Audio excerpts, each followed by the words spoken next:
3:40, hora de nuestro bloque económico.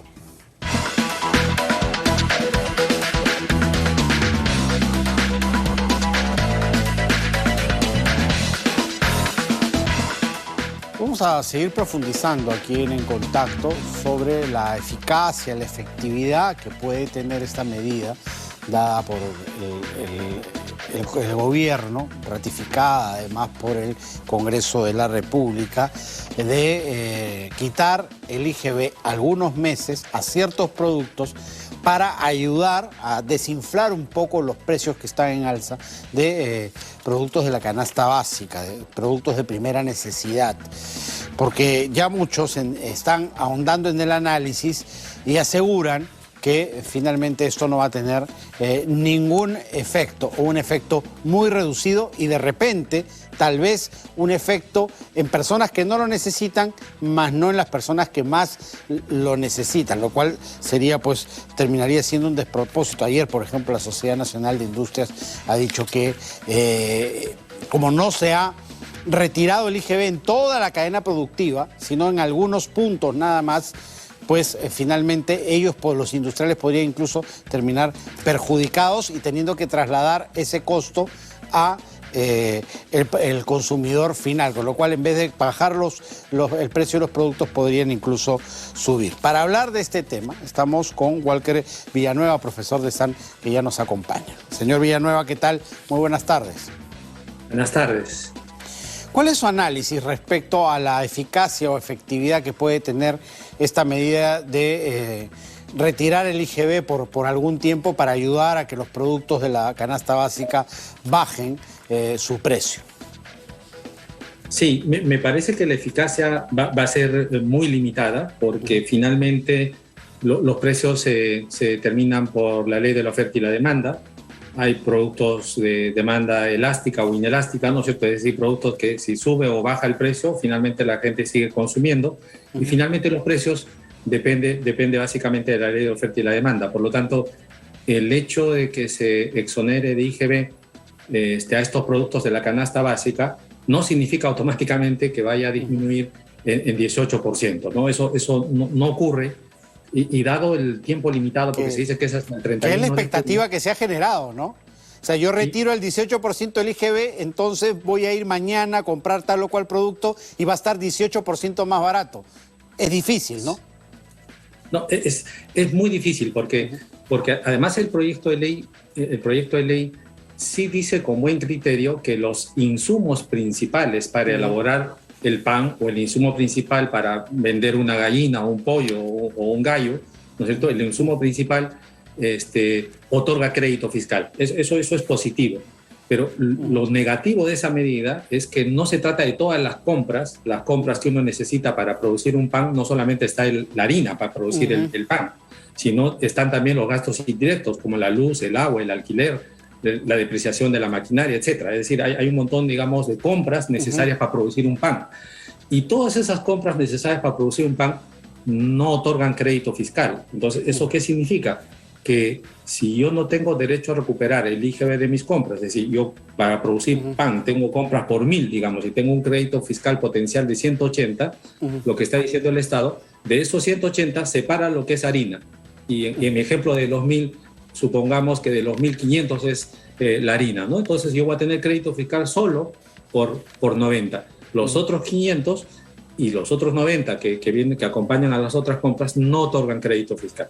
Y eso se traslada al consumidor final. Exacto, y eso se traslada al consumidor. Por lo tanto, no va a bajar 18, ¿no? O sea, es decir, me parece que la medida en ese punto no es positiva, no está bien redactada. Creo que tanto el Congreso como el Ministerio no han aquilatado adecuadamente esta medida, porque si quisieran efectivamente que la medida fuera efectiva, debería reconocerse crédito fiscal por todas las compras. Claro. Eso por un lado. Y por otro lado, yo me pregunto, es un tema práctico, porque me pongo a pensar, si únicamente estamos hablando de un empresario que vende pan, ¿no es cierto? Es lo único que hace, vende pan, y la norma me exonera. Entonces digo yo, y me reconocen crédito fiscal por la harina que utilizo como insumo principal, ese crédito fiscal no me va a servir para nada porque todas mis ventas están exoneradas, ¿no? Porque la única manera de recuperar mi crédito fiscal es con el IGB que yo facturo a mis clientes, pero como el pan está exonerado, entonces el IGB de mi harina no sirve para nada. Y eso genera, por supuesto, también el hecho de que finalmente el empresario decida no voy a disminuir el precio de mis productos porque es un crédito fiscal que no me sirve para nada.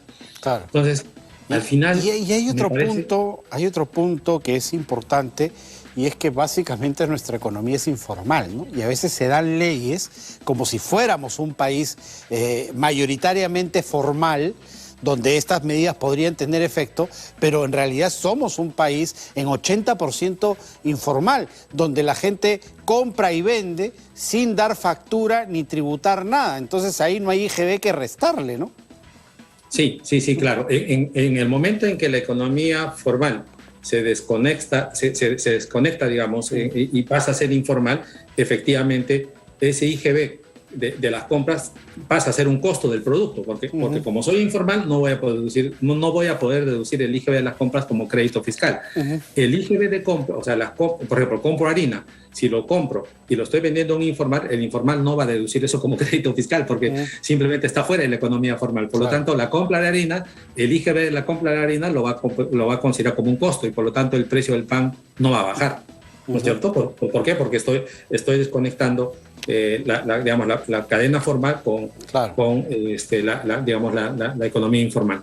Claro, y finalmente, quienes compran, por ejemplo, en el sistema formal, digamos, un supermercado, son la gente que más plata tiene, pues, ¿no? Son los que más recursos poseen. Los que menos tienen compran en el mercadillo donde no hay boleta, no hay factura, no hay nada y todo se hace plata en mano sin ningún tipo de tributación. De repente la medida le va a favorecer a los que más tienen, que compran sí en un sistema formal, que sí van a tener la reducción del IGB, más no al que compra en el mercadillo de la casa, ¿no?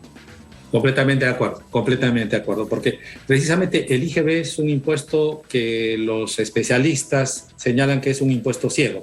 Es decir, es un impuesto que grava a las familias que tienen más poder económico de la misma forma como grava a las familias con menos poder económico. Si lo que se está haciendo es exonerar, se favorece a ambos segmentos, por supuesto, de la sociedad, es decir, los que tienen más alto poder adquisitivo y los que no lo tienen. Y por otro lado, si efectivamente las personas con menos poder adquisitivo compran en la economía informal, van a comprar con un IGB oculto, ¿no? Porque se rompe la cadena entre lo formal e informal. Y los que compran digamos, en supermercados, que efectivamente es más de acceso para las familias de mayor economía, efectivamente ellos van a comprar exonerados de impuestos, ¿no? Claro. Entonces, efectivamente es una medida contraproducente. Al revés, sí, exactamente. Muchísimas gracias, señor Villanueva, por haber estado con nosotros. Por nada, buenas tardes. Walter Villanueva, profesor de SAN, ha estado en nuestro bloque económico. Lo cerramos a continuación.